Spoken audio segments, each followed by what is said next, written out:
Agradezco la invitación al Museo Marqués de San Jorge de invitarme a dar esta charla.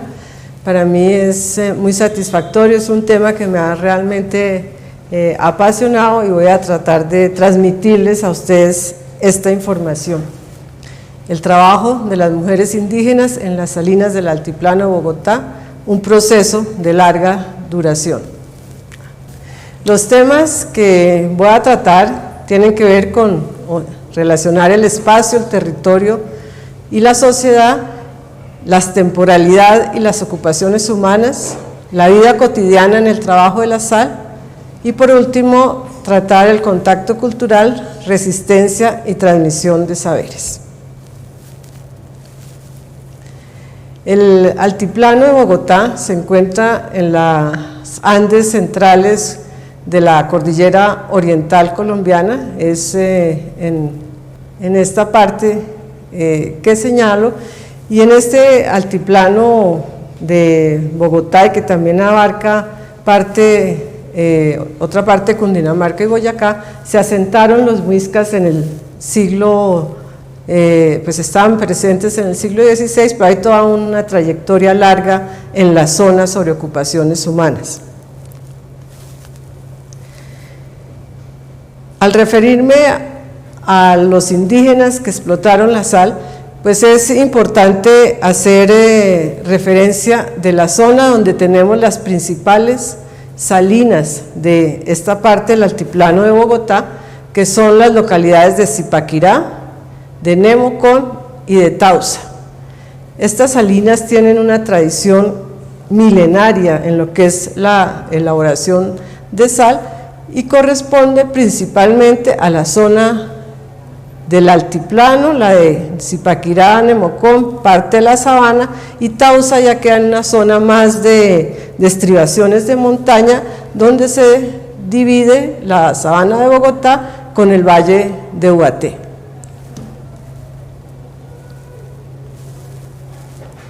Al hablar de una tradición milenaria, necesariamente nos toca pensar en qué aporta la arqueología a este conocimiento, y es interesante referirse a uno de los hallazgos que se hicieron más o menos hacia el año 1991, que se descubrió por cuestiones del azar una acumulación de más de 12, 13, 14 metros de solo pedazos de cerámica. Todo esto que ustedes observan aquí son pedazos de tiestos que están ahí concentrados, y ven la escala pues de estas personas que están ahí observándolos.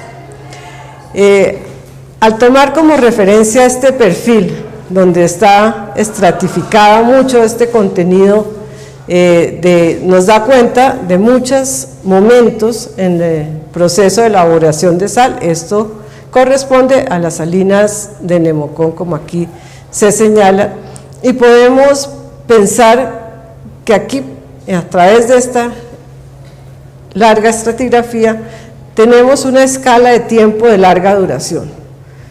Ese es un momento al cual voy a referirme a través de esta conferencia, y posteriormente me referiré a un momento de una escala de tiempo más corta, reducida a unos 40 años.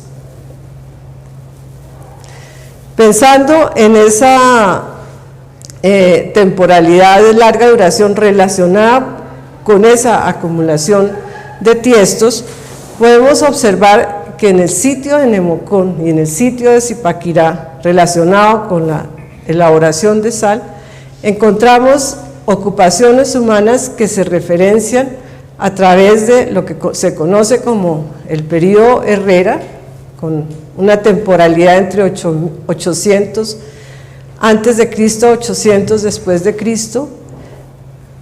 Encontramos materiales también de un muisca temprano, entre 800 después de Cristo y 1200 después de Cristo, que son como los límites cronológicos que se manejan para estas ocupaciones.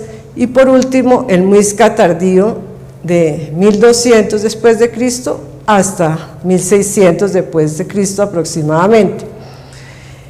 Aquí podemos observar algunos rasgos de las cerámicas relacionadas con esos momentos, pero sobre todo lo interesante de poder referirnos a ello es que esas ocupaciones humanas estuvieron relacionadas con la elaboración de la sal,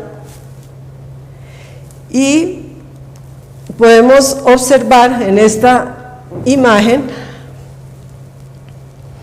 este es un trabajo que refiero de una arqueóloga, Mariana Cardal, que hizo unas excavaciones en las salinas de Zipaquirá, y es muy interesante porque nos muestra una trayectoria de cómo se van transformando las formas de algunas de las vasijas que fueron utilizadas en esas ocupaciones en las salinas, pero sobre todo quiero llamar la atención de dos formas de vasijas.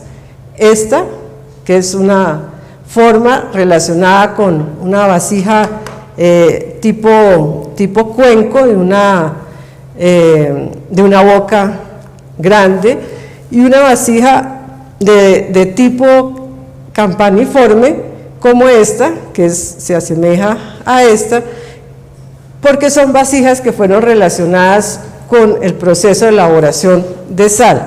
El proceso de elaboración de sal consistía básicamente en que agua-sal se ponía a cocinar hasta que se fuera evaporando y compactando dentro del tiesto de cerámica, hasta que quedaba perfectamente un bloque de sal. En algunos casos las vasijas se rompían, en otros permanecían estables con la sal compactada en su interior. Esta pues es una vasija que la pongo a nivel comparativo, que proviene de una otra salina en Boyacá, también de la cordillera oriental.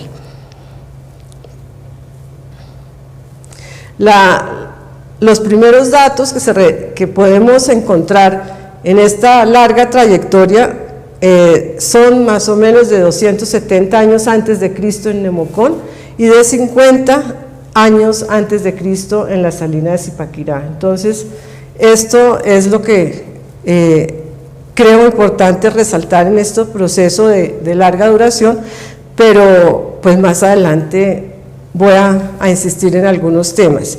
Por el momento me interesa que recuerden esta forma de cerámica y recuerden esta forma de cerámica relacionados con la elaboración de sal.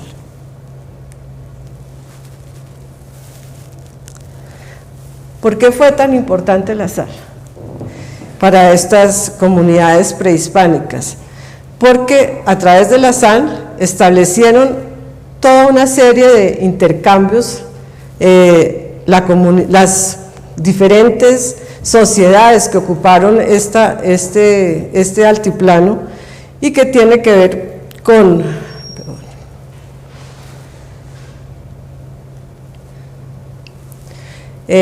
las relaciones que establecieron, por un lado, con diferentes comunidades locales de la sociedad muisca, pero por otro lado, que es muy importante, relaciones que establecieron con otros grupos sociales fuera de su territorio. Y es interesante porque, aunque tenemos mucha información de las crónicas del siglo XVI sobre este intercambio al momento de la conquista española, es interesante observar que arqueológicamente objetos relacionados con ese tipo de cerámica que señalé, de esas formas y que tienen algunos rasgos muy característicos, los vamos a encontrar en algunos lugares hacia el pie de la cordillera, hacia el valle del río Magdalena, en lugares que eran ocupados por otras sociedades y en sitios muy lejanos. Un aspecto interesante de por dónde circulaba, digamos, la sal, es que este punto que aquí se conoce, está identificado como la Tora, es la zona donde actualmente queda Barranca Bermeja. En el trayecto que hizo Gonzalo Jiménez de Quesada por el valle del río Magdalena, viniendo de la región de Santa Marta, él le pareció muy curioso observar cómo en toda la zona, desde este punto, la Tora, hacia la costa caribe, La sal que consumían las comunidades indígenas era sal en grano, era en granulosa, en grano, pero a partir de este punto, que es donde él se adentra por la cordillera para llegar al altiplano cundiboyacense, empieza a encontrar lo que él llama panes de sal, sal compactada, panes como el molde de esas vasijas de cerámica que antes señalamos, y realmente esa presencia de esa sal compactada guió en cierta medida el que Quesada remontara a la cordillera buscando dónde era que hacían esa sal, dónde era que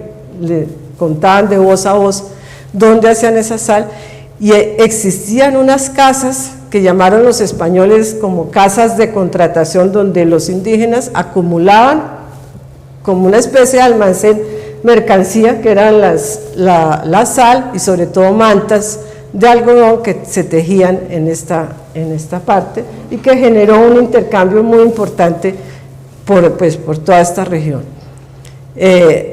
La sal bajaba y llegaba hasta estos puntos, pero por el valle del río Magdalena también llegaban otros productos de otras comunidades, y eso me parece que es muy interesante porque no podemos ver estas sociedades aisladas, que la geografía las aisló, sino que tuvieron realmente muchas comunicación entre unas y otras.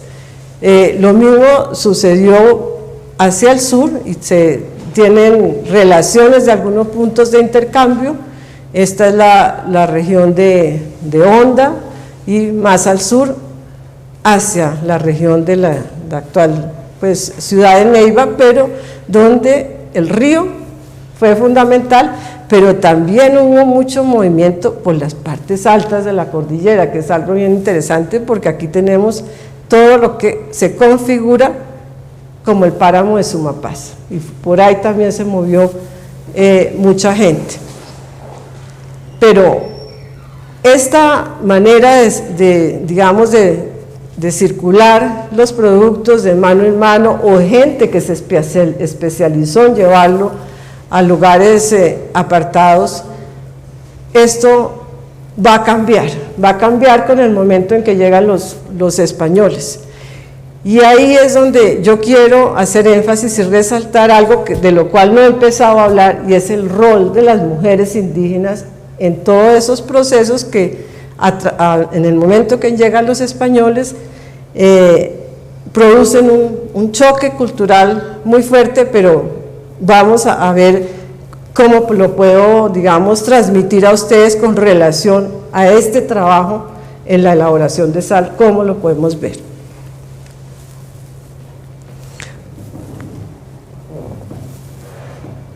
Si bien la ciudad de Santa Fe se funda más o menos hacia 1537, es más o menos,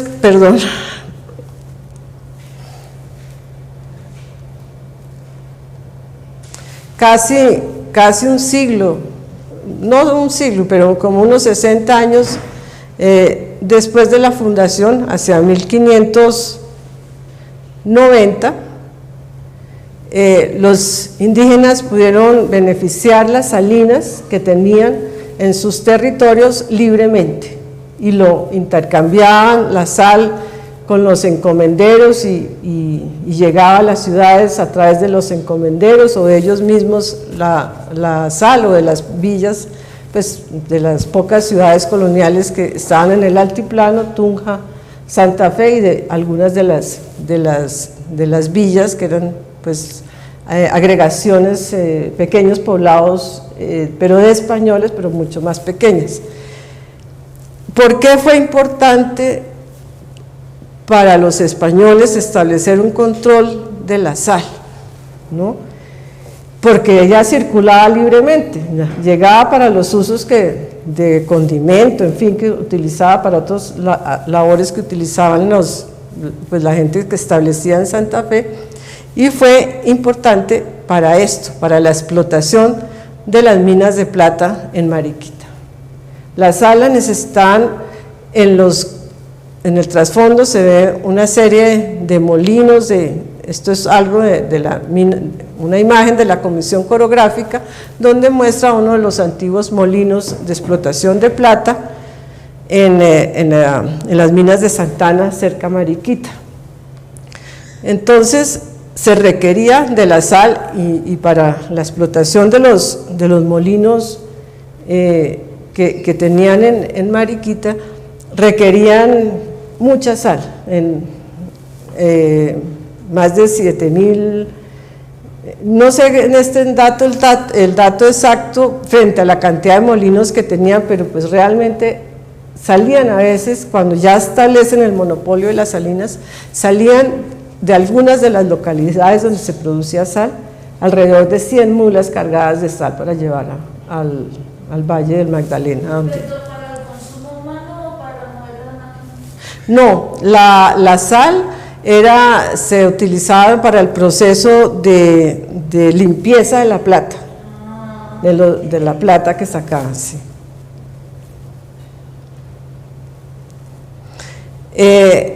Pero en estos momentos que podemos señalar como 1590, que es cuando realmente se establece el monopolio, y entonces la Real Audiencia fija unas condiciones por las cuales los indígenas pueden explotar sus salinas, pero empieza a controlarla. ¿En qué sentido? Que la salina que se produce la sal que se produce en las salinas va necesariamente a distribución por parte de la Real Audiencia. Y en sus términos mayores, pues hablábamos pues de la administración española, ¿no?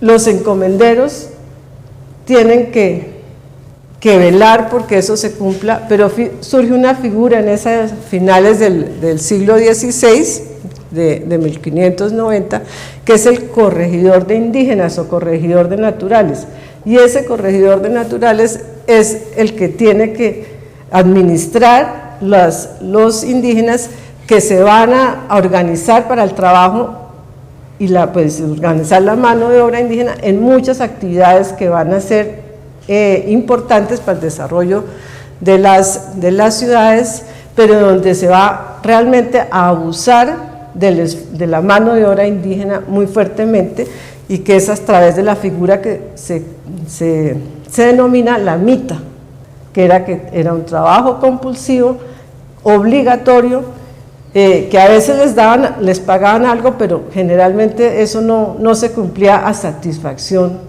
por parte de las comunidades indígenas, y la mita fue una forma de trabajo que se llevó a cabo fuertemente en las minas de plata de Mariquita, para donde desplazaban familias enteras de indígenas del altiplano cundiboyacense a la explotación de las minas en Mariquita, donde pues murió mucha de esta gente. No solo el clima, el trabajo mismo de lo que era la minería en estos lugares.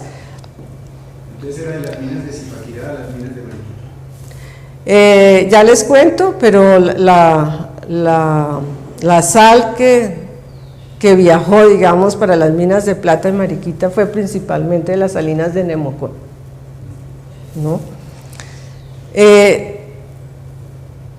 Vinieron pues ordenanzas de esto. Francisco de Sandé fue un presidente de la Real Audiencia y pues tuvo que ver con los dictámenes que se establecieron, como esto que digo, que los indígenas no podían vender sal a los españoles, simplemente pasaba el corregidor y se organiza toda una estructura en las salinas para que está la persona que maneja el almacén, la que entrega al corregidor y la que sale pues para diferentes actividades.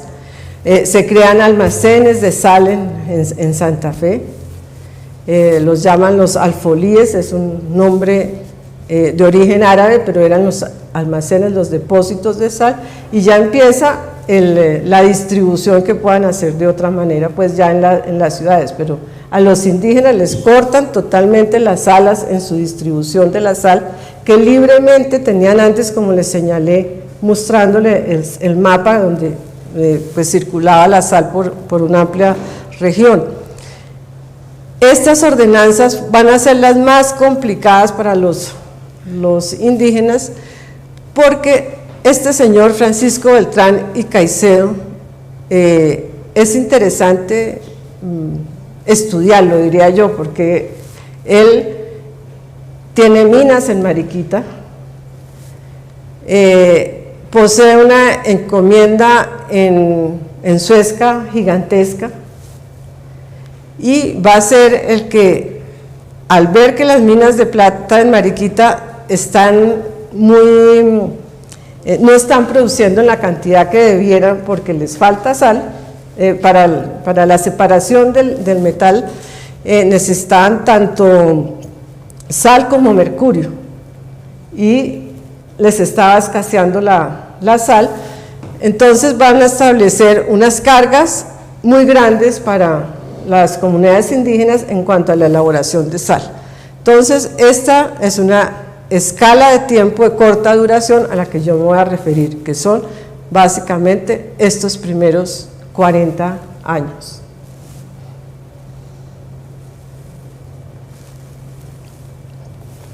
¿Por qué es importante esta temporalidad? Es importante porque corresponde al periodo en que el beneficio de las salinas es reglamentado por el gobierno colonial, como ya lo señalé.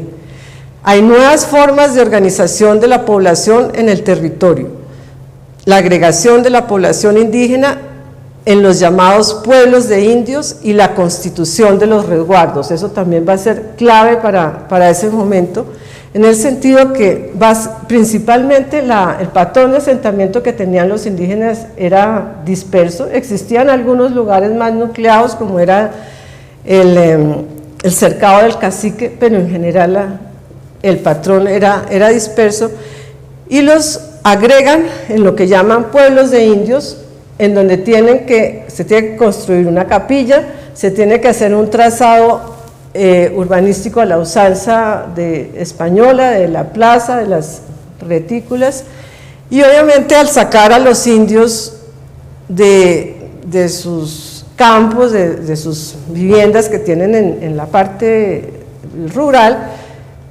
pues los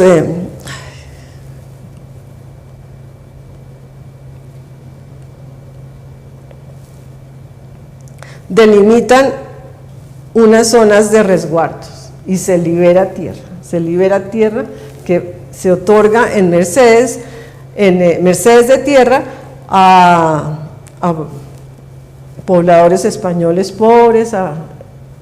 Cambia un poco el manejo del espacio por la población que está en contacto en este momento, españoles, llaman vecinos blancos y vecinos pobres, gente que se establece en el campo, pero esto va a liberar tierras para que se dé precisamente esos nuevas formas de organización en el espacio. Y por otro lado, la concertación del trabajo de los indios en una economía colonial en consolidación.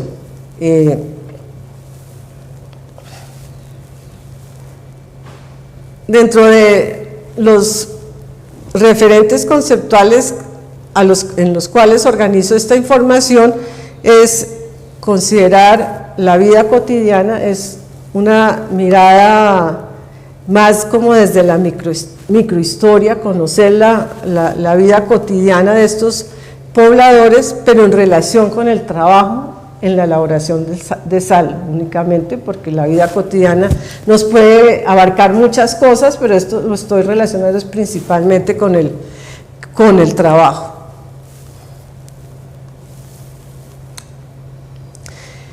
Pensando en esas dos categorías, los españoles tuvieron que adaptarse a las condiciones que tenían los indios para procesar la sal. Las mujeres hervían el agua salada en vasijas de barro que llamaban gachas o mollas, siguiendo un proceso ancestral. Esta labor la hacían en sus casas y llevaban el agua sal en múcuras o jarras de barro de las fuentes a sus bohíos.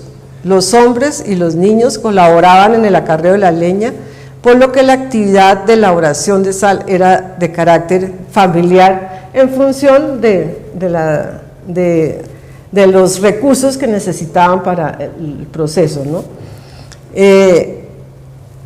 Este punto que estoy referenciando aquí, que las cocinaban en sus vasijas de barro, que llamaban gachas o mollas, siguiendo un proceso ancestral, es porque se seguía utilizando ese tipo de vasijas que yo les mostré al comienzo de la presentación. Y lo interesante es que las mujeres eran las encargadas de compactar la sal. Y eso siguió haciéndose a través de ese control que establecieron los españoles. La organización de las salinas bajo la administración de la corona implicó que se construyeran ramadas con distintas funciones como lugares de almacenamiento de leña, de ollas y de los panes de sal. De igual forma se hicieron bohíos de paja para cubrir las fuentes y ramadas donde se cocía la sal.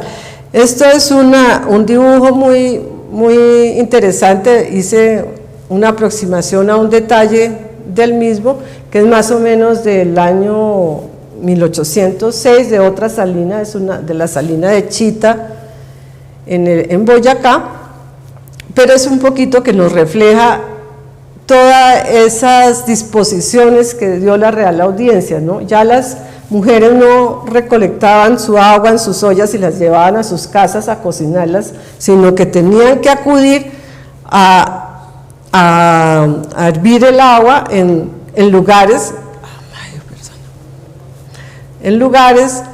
que predestinaban para ello. Aquí pues en esta imagen vemos este punto que se relaciona con una quebrada donde hay algunos puntos donde fluye agua salada y vemos cómo van llevando agua salada en sus vasijas, los puntos de acumulación de leñas, y quizás algunas de estas ramadas pudieran ser donde construían los hornos para la elaboración de la sal.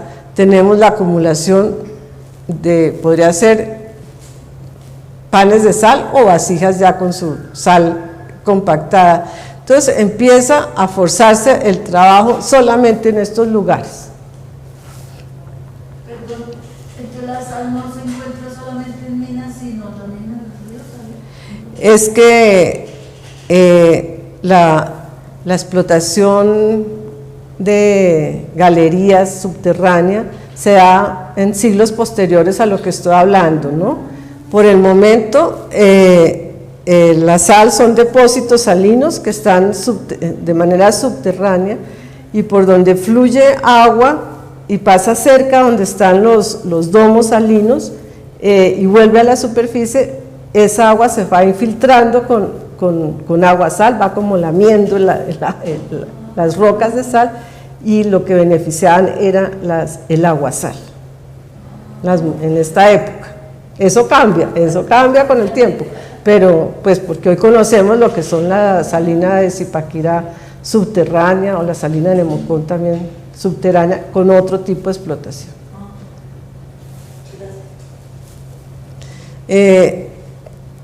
Bueno, al concentrarse el beneficio de la sal en lugares específicos, el oficio casero, que le dije hace un momento, quedó atrás y fueron impuestos nuevos ritmos de trabajo a los indios. La cocción de sal se mantuvo como una actividad femenina. Cuando hablo de ritmos de trabajo, es que es muy interesante porque les controlaban de sol a sol el ritmo de trabajo que tenían tanto hombres como mujeres en la elaboración de la sal. La industrialización de la Sí. Y no puedo dejar por alto de referirme un poco a las modalidades del trabajo indígena, que es por un lado el servicio personal, que fue más en los primeros 40 años después de la llegada de los españoles a este territorio, cuando se configuran las encomiendas, que fue el trabajo obligatorio de los indígenas al encomendero sin control. Pues como optara el encomendero a manejar, a obtener el trabajo de estas poblaciones. Tenemos el alquiler individual, que es la contratación individual y voluntaria de los indios para desempeñar distintos oficios por los que debían recibir un salario. Los servicios personales fue algo que quisieron abolir muy tempranamente la corona española, pero empezó la pelea de los encomenderos con los funcionarios de la Real Audiencia porque pues, no querían cambiar la forma de que manejaban el trabajo de los indígenas, ni tampoco querían pagarles un salario. Y eso fue una época de mucho trajín de disputas entre encomenderos y la Real Audiencia. Después tenemos el alquiler general, que era cuando se reunía mucha población y se trasladaba masivamente a algunos lugares de trabajo, lo que dije antes que se llamaba la mita, y estaba principalmente relacionado con la explotación de minas y oficios urbanos con un carácter obligatorio por un tiempo determinado y a cambio de un salario. En el análisis que he podido realizar sobre la explotación de sal en este tiempo, esta última temporalidad corta que yo digo, realmente también se estableció la mita salinera, ¿no? Porque principalmente se habla de la mita para traer leña, para la construcción de estas grandes obras como las que estamos aquí, en las ciudades, los conventos, en fin, todo que la leña que se trae acá y para el consumo, ¿no? Para cocinar.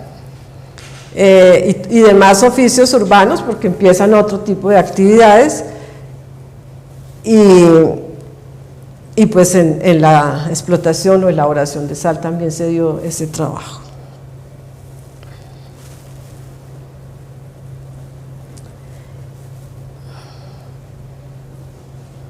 Un detalle pues ya ampliado de la imagen que les presenté hace un momento de la salina de Chinta, en donde vemos cómo va llegando la gente con sus atados de leña, aquí una mula llevando vasijas, también los indígenas fueron cargueros y las mujeres cargueras de sus vasijas de otros lugares para poder suplir el trabajo que se exigía en estos lugares. Y aquí vamos a ver qué era lo que les imponían a los indígenas. Con las ordenanzas de Francisco Beltrán y Caicedo, en Nemocón, en el pueblo de indios de Nemocón, ellos debían producir 350 arrobas por semana y el destino era exclusivamente las minas de plata de Mariquita. Esa sal era la ideal para ese tipo de necesidades que allá tenían. En Zipaquirá producían 160 arrobas por semana, exigían, y para llevar a Santa Fe, y en Tausa 140 arrobas por semana para llevar a las ciudades como Santa Fe, Tunja, Muso y otras partes. Pero como lo señalaba, esto ya era perfectamente controlado por la administración colonial.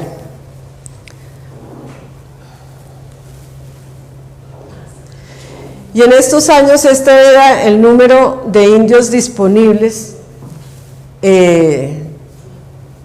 mayores, pues que pasaran de los 15 años en los diferentes pueblos. En Nemocón había 78, en Tasgata, que es una localidad cercana a Nemocón, que era una parcialidad de lo que era el cacique de Nemocón, había 64, o sea que ellos se unían en esa cifra se unía ahí. En Zipaquirá 105, en Tausa 74, en Cogua 88 y en Némesa 8, que es también una parcialidad, como una agrupación pequeña, casi una familia, era lo que ahí quedaba. Nemsa es lo que actualmente conocemos como Neusa, como ese páramo hacia el Neusa. Esto es interesante porque para las jornadas que necesitan hacer a Nemocón por semana se requería más o menos 50 mujeres que estuvieran trabajando por turnos de día y noche. Entonces, si la población era 78, pues imagínense el requerimiento que se hacía de las mujeres.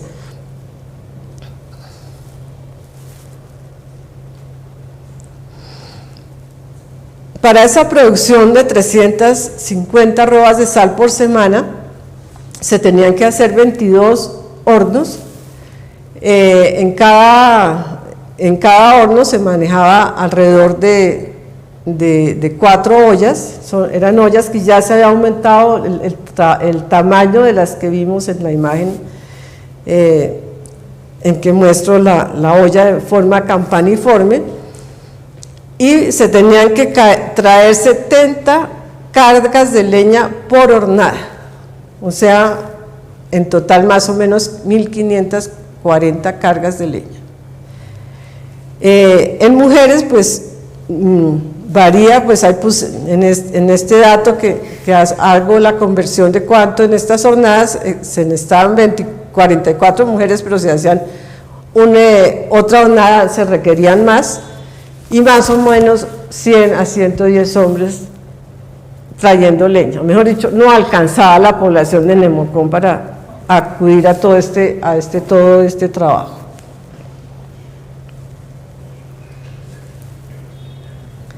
Pero también se necesitaban ollas. Entonces, ¿quién hacía las ollas? Si antes las mujeres de Nemocón hacían sus ollas para las ventas que hacían, o para los trueques, porque es el término que tenemos que hablar para aquella época, empiezan la administración colonial impone a otras comunidades locales, a otros pueblos de indios, el fabricar ollas de barro para llevar a las salinas. Entonces, por ejemplo, en Nemocón, con las hornadas que refería atrás, se necesitaban 44 ollas de 4 arrobas, en Zipaquirá 20 ollas de 4 arrobas y 30 ollas de 2 arrobas, y en Tausa 30 ollas de 3 arrobas. Y digamos, para la llevada de la leña, también se requirió que impusieran a otros pueblos de indios, a otras comunidades, el que llevaran la leña a los lugares de las salinas. Para no dejar en punta con relación a las ollas, para llevar ollas a Zipaquirá se las impusieron a los de Cogua. Para llevar ollas a Nemocón se las impusieron a la gente de Gachancipá, pero muchas veces, y para Zipaquirá también a los de Tocancipá, porque muchas veces los de Cogua no alcanzaban. Entonces se fue creando todo un círculo también de otras comunidades que tenían que entrar en el esquema, en la estructura de trabajo de las salinas. Y en cuanto a leña, para la leña que están en Nemocón, tenían que llevar leña del sitio que se llama Tasgata.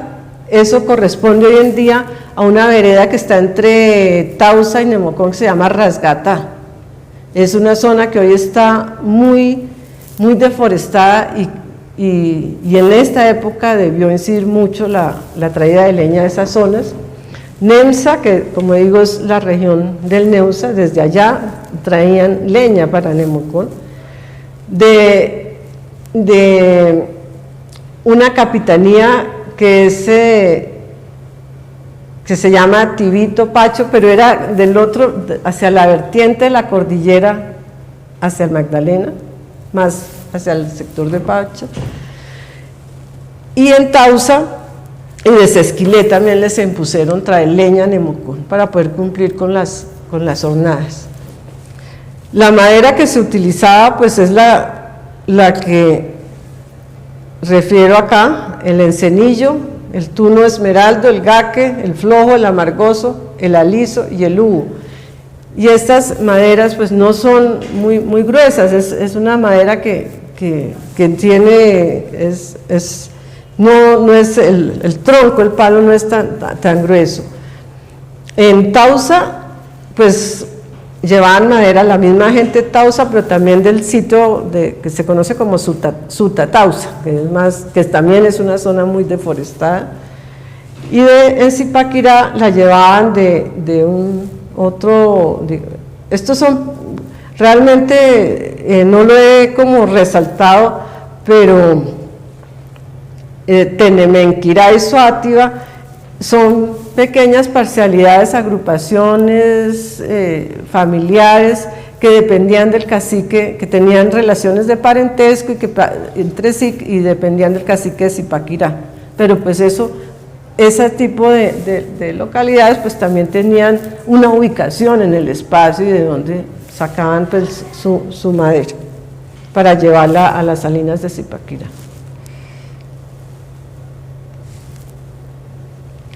En cuanto al rol de las mujeres en las salinas, antes de que se impusiera el control por la administración colonial, las mujeres mismas iban a las fuentes de aguasal y llevaban el aguasal en sus múcuras. Y fue un oficio que se conservó con el tiempo, pero ya para transportar agua en las ciudades, ¿no?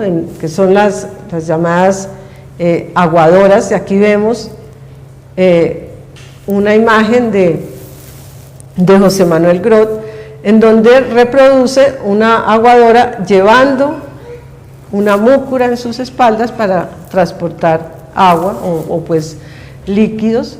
Y es interesante notar algo que uno a veces no percibe el significado de la ropa y del color, el que lo describían los viajeros en el siglo XIX, que encontraban a la población campesina, la población indígena, que usaban unas faldas de colores azules fuertes, y era pues un signo de pobreza, ¿no? Se identificaba a la gente pobre con ese tipo de faldas. Y por otro lado, pues señalar el rol de la cocción de las vasijas con el agua sal para obtener los panes de sal.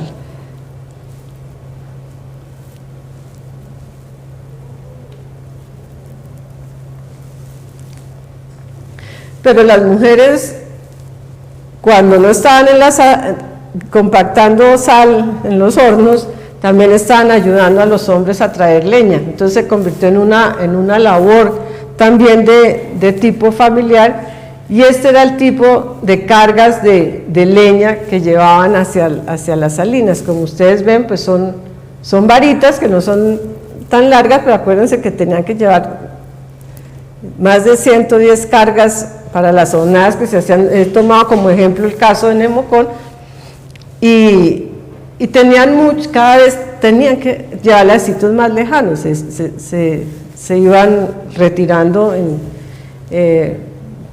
por la misma tala de madera que estaban haciendo.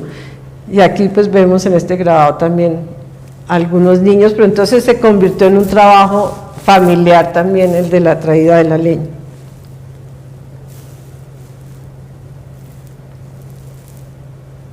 Bueno, ya he hablado suficiente. Disculpe, ¿cómo les pagaban?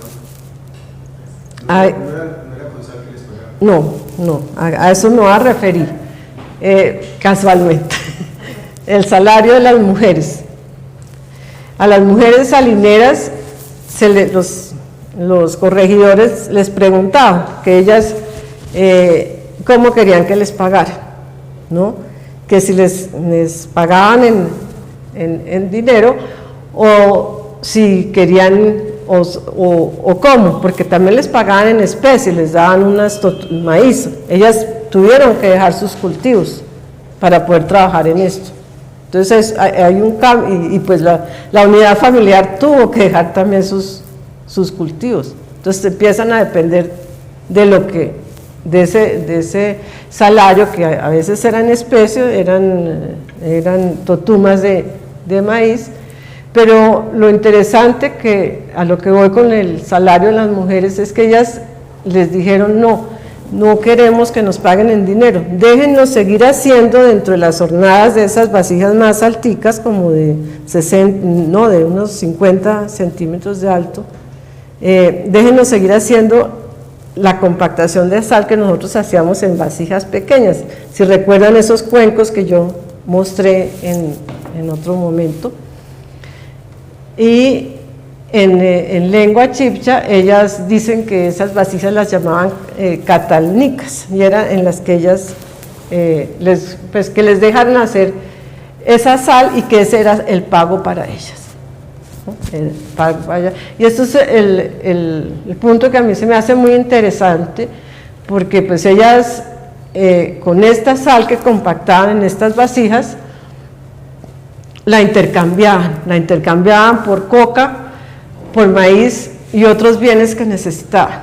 Entonces, si bien a los indígenas les prohibieron que llevaran sal a vender en los mercados que ellos tenían, porque ellos tenían mercados cada 4 días en poblaciones diferentes, las mujeres lograron penetrar en esos mercados a través de esas, digamos, bloques pequeñitos de sal que llevaban en las vasijas. Entonces, pues a mí se me hace que esto es bien notorio del rol que las mujeres hicieron para resistir a un cambio que les estaban imponiendo, ¿no? Entonces, ellas a través de esa sal que les permitieron elaborar en esas vasijas, acudían a mercados e intercambiaban allí algunas cosas con otras poblaciones indígenas. A estos mercados pues ya también estaban acudiendo otro tipo de personajes, hablamos de los vecinos blancos que se asientan también en las partes rurales, y también iban a las grandes haciendas, ¿no? Hay un cambio en la territorialidad que se da, ¿no? Si recuerdan, con el establecimiento también de los resguardos, y entonces acudían también a las haciendas, donde intercambiaban principalmente por quesos y otros tipos pues ya de productos pues que se elaboraban allí.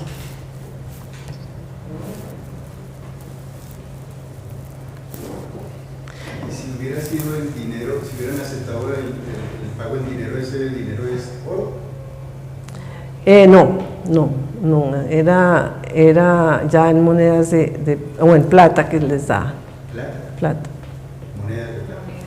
Pero mucho era en especie que les pagaban.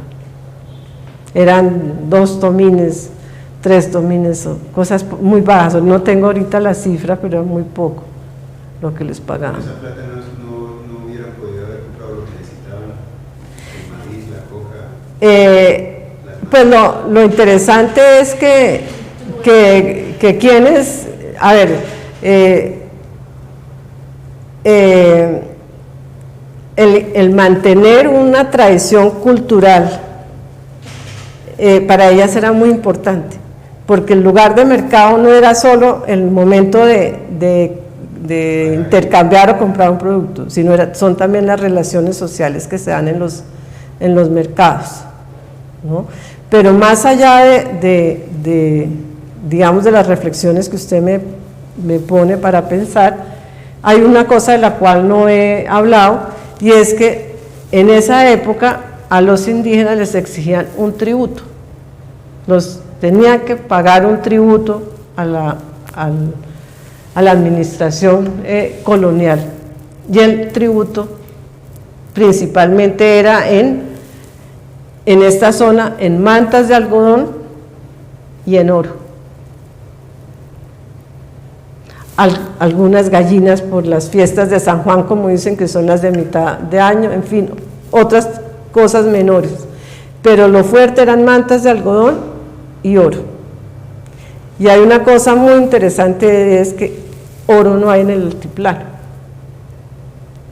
El oro lo tenían que traer de otras partes, y la sal sirvió para eso, ¿no? Y desde época anterior, porque aquí en el altiplano cundiboyacense, los indígenas prehispánicos elaboraron piezas en oro muy importantes, muy bellas, pero eso lo conseguían en tierras por fuera de su territorio, y la sal fue el elemento que permitió esos trueques.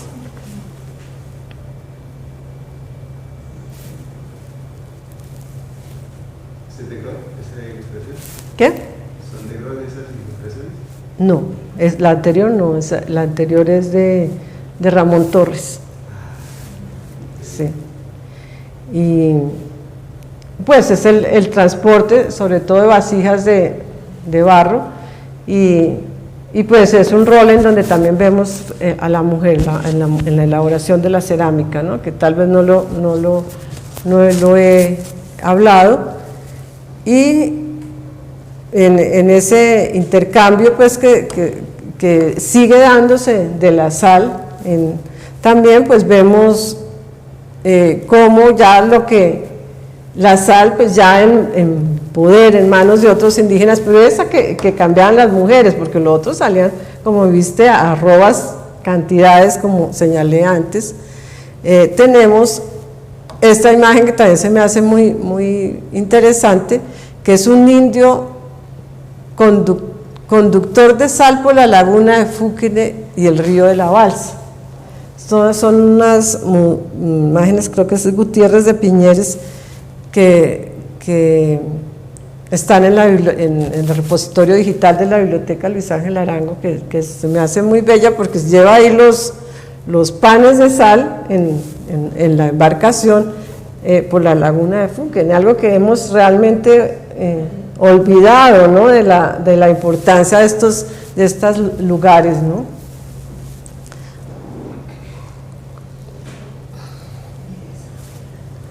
Y esto pues es ya la distribución que hacen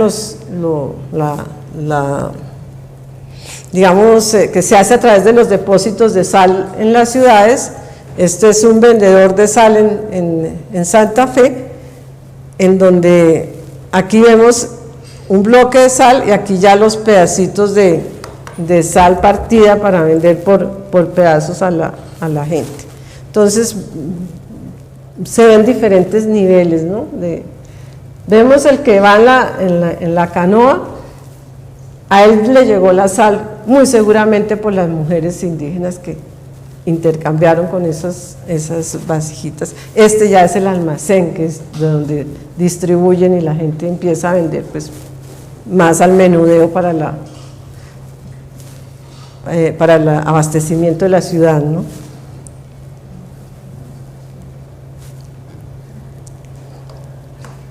Y esto pues son otras imágenes ya más tardías, ya son fotografías.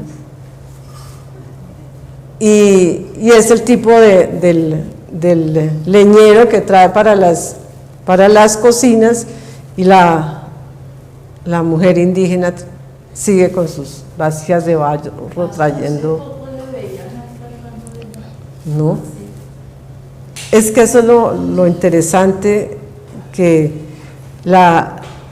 con lo que tal vez yo voy a concluir muy prontamente, y es que a través de las tecnologías que implementaron los indígenas para el desarrollo de ciertos artefactos, como puede ser la cerámica, o en trabajo como fue la elaboración de sal, pues son procesos de larga duración, ¿no? Hay una transmisión de los saberes que no se perdió totalmente con el contacto con los españoles a través de la conquista.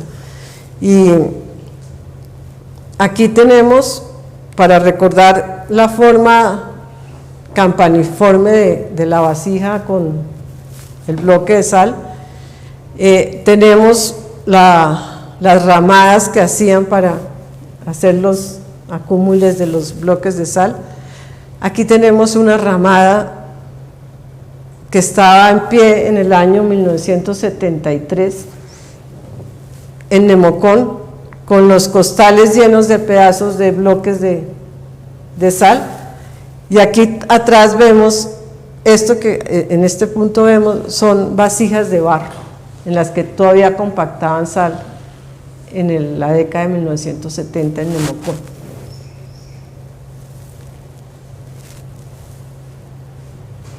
Vemos más de cerca la elaboración de la sal, de las vasijas.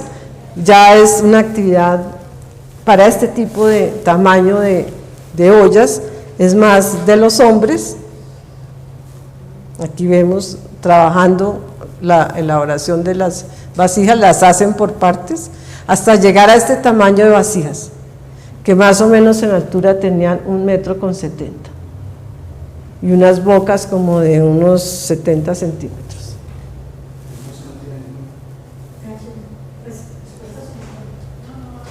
Pues se conservó mucho el nombre indígena de gachas para este tipo de vasijas, que hoy en día las siguen haciendo más pequeñas o igual de grandes para poner flores o adornar espacios en diferentes partes.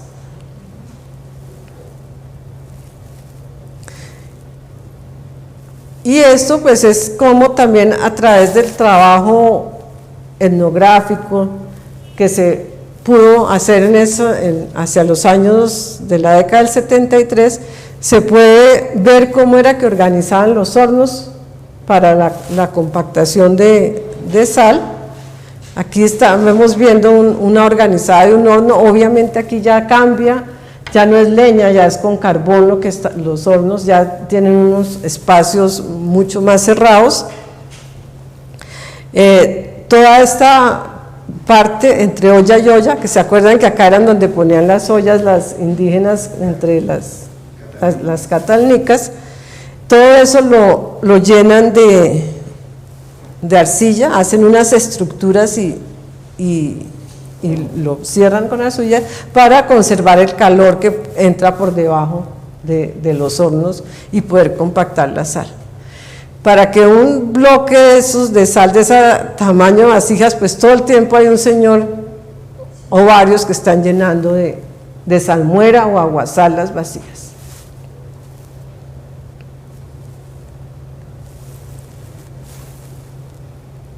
Aquí es un detalle del proceso de ebullición antes de que quede compactada el bloque de sal.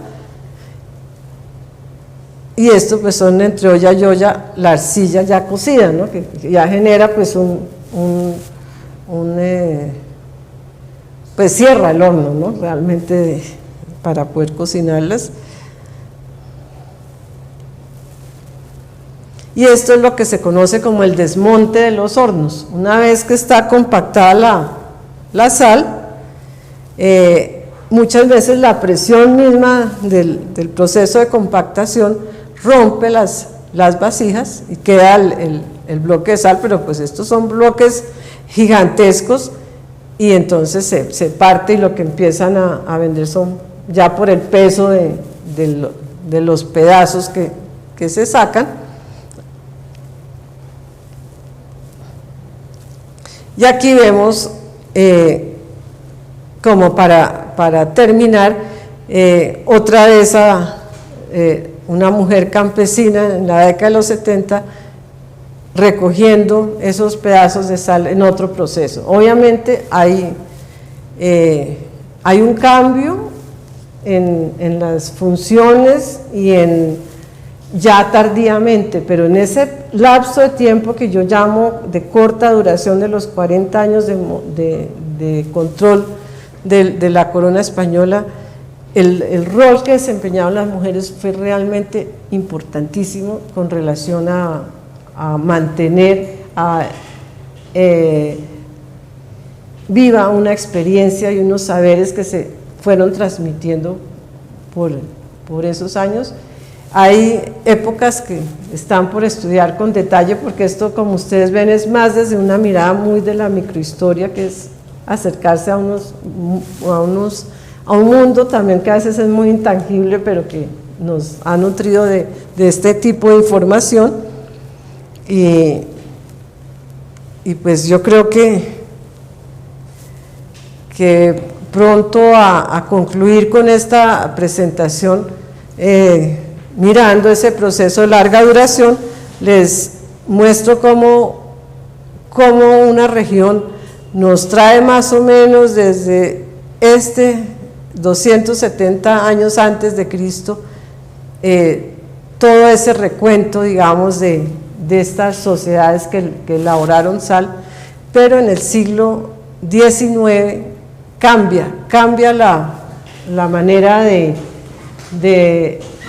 explotación, pero cambia en un sentido, y es que se trabaja por galerías, se hace una explotación subterránea, y donde aflora la sal, donde aflora en las paredes de esas galerías, se rompía con dinamita esa roca y se llevaba a unas piscinas de decantación con agua, donde otra vez se diluía, y esa sal llegaba a compactarla otra vez con las vasijas. Entonces esa es una historia muy bonita que ha quedado en Nemocón, Tausa y Zipaquirá, y que da tristeza que hoy no se conservan esos patrimonios, porque los sitios donde compactaban esa sal los han destruido, ¿no?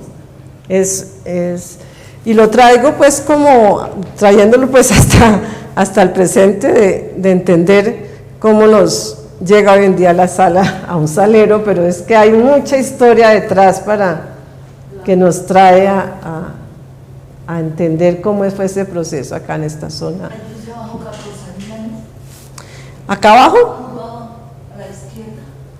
Sí, porque estoy mostrándoles una secuencia de ocupación humana que en la región del norte de la sabana de Bogotá lo podemos llevar hasta 14.000 años antes de Cristo aproximadamente, en una época en donde en la zona de Labra encontramos datos así de tempranos, pero en la zona de Nemocón también encontramos grupos humanos de 9.000 años antes de Cristo que vivían en la zona de una parcialidad tardía de los muiscas que yo mencioné como Tasgatá. Es esa zona donde traían leña, allá estaban asentados cazadores y recolectores muy tempranos en la zona norte de la sabana de Bogotá, en el municipio de Nemocón.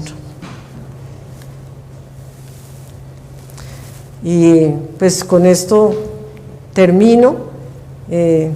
Mi intención era valorar este trabajo, pues no solo de las mujeres indígenas, fue un trabajo del conjunto familiar, pero donde las mujeres desempeñaron un rol importantísimo, y mostrarles cómo a través de un objeto, como es una múcura, que tuvo unos significados rituales en un momento dado, la vemos trascender con el tiempo en siglo XIX y la vemos a comienzos del siglo XX con las aguadoras también aquí en Bogotá. Entonces, eso es parte de lo que nosotros estudiamos a través de la arqueología. Muchas gracias.